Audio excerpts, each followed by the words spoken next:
Hey, it's time from the Commander's Brew. This week, I'm talking about updating a zombie tribal deck. Last one we did was in 2019. There's been a few zombies since then.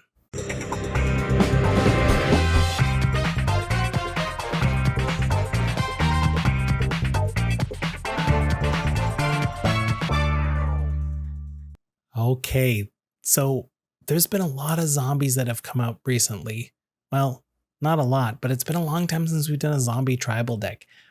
You got to go back to 2018, episode 94 to get Esper Zombies. This was when Amon Ket came out and gave us white zombies, and there wasn't an Esper Zombie commander, so we had to do it with partners. But before we do, let's go a little bit back in time. It's May 2018. You and your friends are going to the theaters to see Avengers Infinity War. Or maybe you're all going to see Deadpool 2. Or perhaps the other cinematic release of that year, Solo, a Han Solo story, Star Wars Solo story. The Kentucky Derby was just won by a horse called Justify, and the most popular TV show by quite a large margin is a show about everybody's favorite nerd, The Big Bang Theory. And the only show close to giving it a run for its money is a show about everybody's favorite nerd, Young Sheldon. And the third most popular show, which was watched by 7.3 million people, that's 7.3 million people who weren't actually surprised to hear they're still making Grey's Anatomy. So this Esper Zombie deck, we had to dip into the partners. That made the most sense. Silas Wren, Seeker Adept, gives us the blue, but I don't think he really does a lot for the deck. I guess we end up running some mana rocks that can sack themselves for a little bit of value, but it's not much. Ravos Soul Tender is really the reason we went with the partners.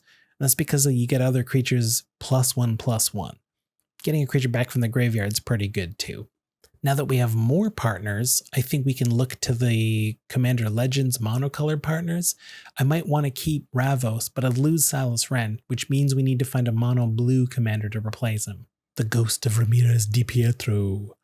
Seems cool. Much like Silas Wren, I don't predict us getting a ton of value off of this, but it's a zombie deck. Cards are going to the graveyard, we're discarding, we might be self-milling. I can see this having a little bit of value. It's just there for the colors at this point.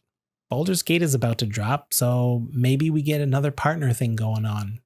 It's not impossible, but it does start to seem unlikely.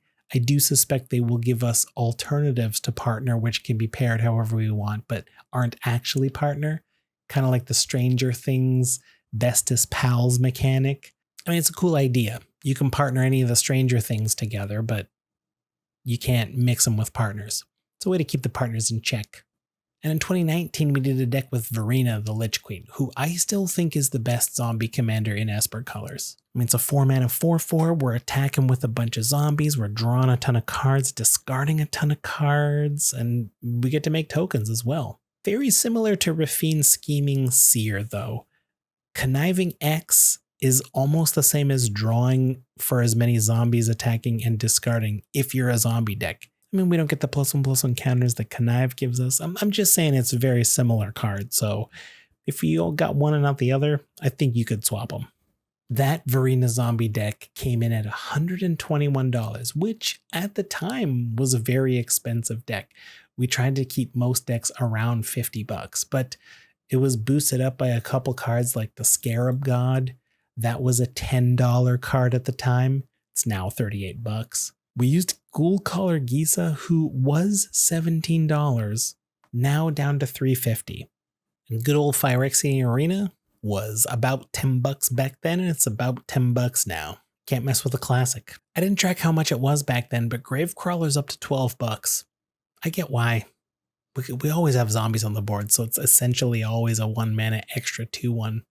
So there are definitely some older zombie cards that are just bangers. I'm never going to cut these. Grimgrin, I mean, it's $12, but just destroying a creature every combat is totally invaluable.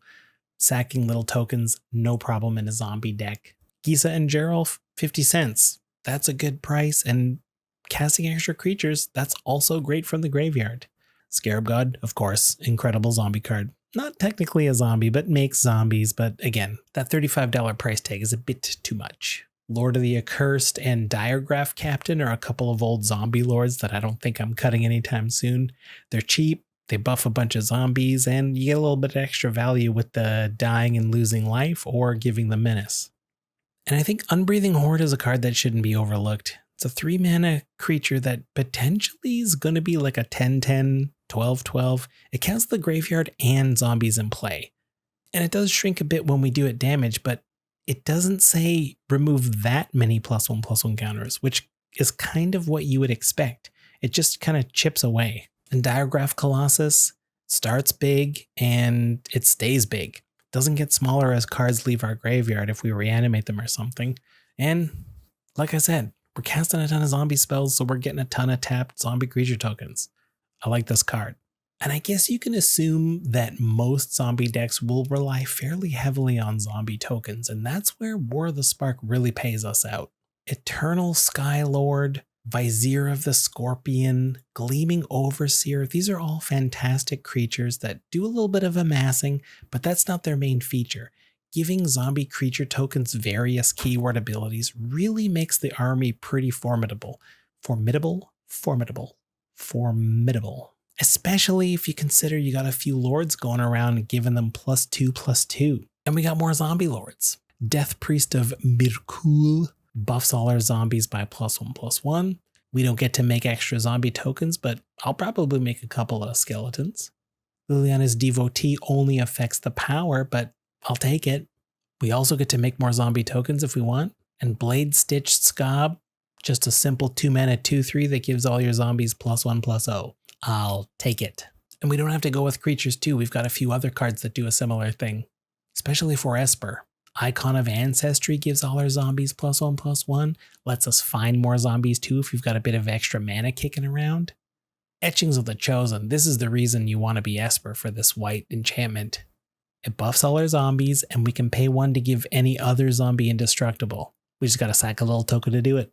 And I still think Varina's the way to go with this one. Just attacking, drawing a ton of cards, and discarding a ton of cards helps us find the cards we need, puts cool stuff in the graveyard to reanimate or something. So let's talk about graveyard and discard stuff. Bone Miser is up to $7, but I see why. You swing out with Varina, you draw a ton of cards, you discard a ton of cards, we're making zombie tokens, we're getting mana, we're drawing additional cards on top of that.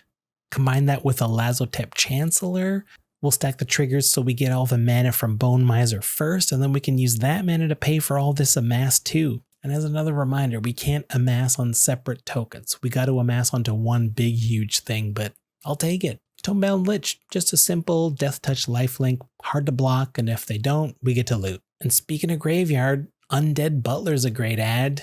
Mills 3 on ETB, and if it dies, we get to pick whatever we want back into our hand. Stitcher's Supplier, similar thing. Mills 3 on enters, Mills 3 on dying.